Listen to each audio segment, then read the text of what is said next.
Hello there, I'm Vine and today I have for you build that squeezes the most pop growth out of habitats. Before we start, of course, a disclaimer. This Empire build requires knowledge of my habitat builds, especially the optimized habitat. Links are in the description and in the card. Educate yourself before trying this build. And without further ado, let's look at the Empire Creation tab, starting with Origin. Void Dwellers is of course recommended one as it allows us to rush this build and squeezes the most out of it. But it's not necessary, and if you wanna, you can pick instead Knights of the Toxic God or Overtuned. The former gives you quick access to habitats without pop growth penalties, and the latter lets you rush genetic ascension path.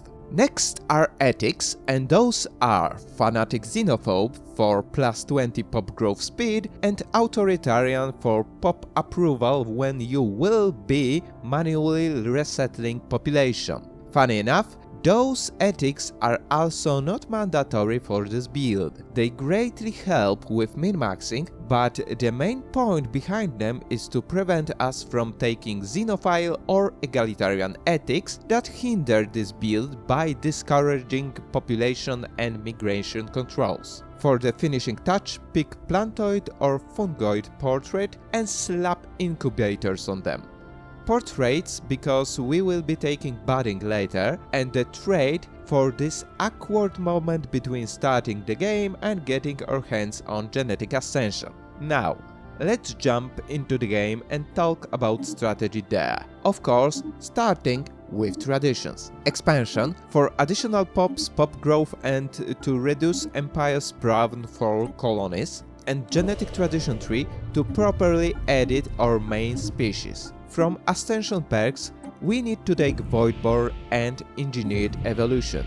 From edicts, remember about Nutritional Plenitude for plus 10 pop growth speed. And this is where the fun begins. Optimize most of the habitats and build the new ones regularly. Remember to build the gene clinics and clone Vats everywhere. Then, edit main species to have budding and Vat-Grown traits. Watch all habitats start to assemble pops like crazy. And since we need only around 30 pops to fill up one habitat, they will quickly be assembled not to take jobs there, but to emigrate to other habitats. The more habitats we build, the quicker we fill them up. Counteracting even growth required scaling. But we can't take it further. Because from all this assembling, our pops started to be disgusted with traditional methods of reproduction. And how to blame them? Sex is just icky and requires you to touch the other person. So, let's find them a suitable residential species that will take up reproductional duties for them. Then edit our residents to have fertile trait and order them to make more of themselves. Ta-da! One habitat producing crazy amounts of citizens and residents. The only minus is that you will have to resettle the residents from the habitats to the planets quite often to maximize bonuses from budding trait.